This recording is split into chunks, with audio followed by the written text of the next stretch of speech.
The mother who returned to change her son's life. Addison was 10 years of age when his mother died. However, this did not mean that he had been too young to remember her as he grew older. Quite the contrary, Addison cherished his memories, and as he reached his teens, he often found himself secretly asking, would mother have approved of this? Would mother have been proud of me if I would have done that? Although his father was rarely at home, his profession as a geologist took him to the far corners of the earth. Young Addison had never felt alone. His mother had always been with him in thought and spirit. It was she who had first planted a seed in his mind concerning the profession of law for his future. However, when the time came for him to pursue the study in college, he found it was not at all to his liking or taste. Early one Saturday morning, he found himself alone with his thoughts in the vast university library. He had all but decided to chuck the law studies, but found that he just couldn't because it had been his mother's hope for him. Also, if he did abandon his studies, what else was there for him? Without quite knowing why, Addison began to wander through the book stacks in the deserted library. He casually glanced at the titles of the books, wondering if there might be some other course to study which he might find to read about that would lead him to a professional career. Then a strange thing happened. As Addison stood in the aisles between the towering shelves of books, he happened to look up and saw, materializing out of the sunbeams shining through one of the windows, a strange apparition. He stared in amazement as he recognized his mother smiling at him and pointing toward a book.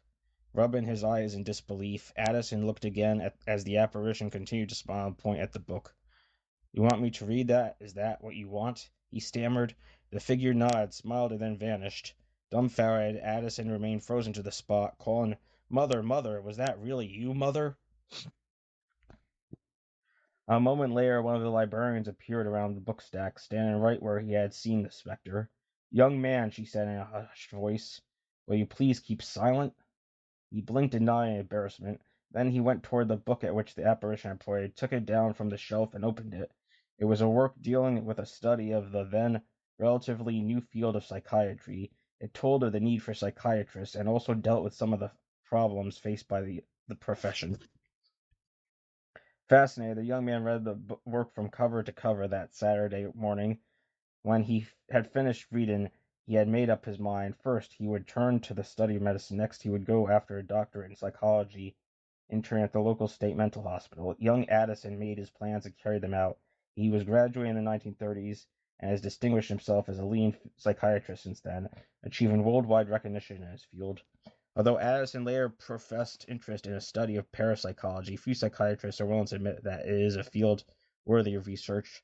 Unfortunately, when he has mentioned this visitation of his mother's spirit to confidence in the past, they very kindly suggested that he abstain from talking about it. Nonetheless, the fact remains. Had it not been for the strange visitation of his mother's image pointing toward the book that was to influence him so greatly, the world might have been a little poorer in the way of scientific achievements which young Addison was later destined to attribute. Call the apparition what you will.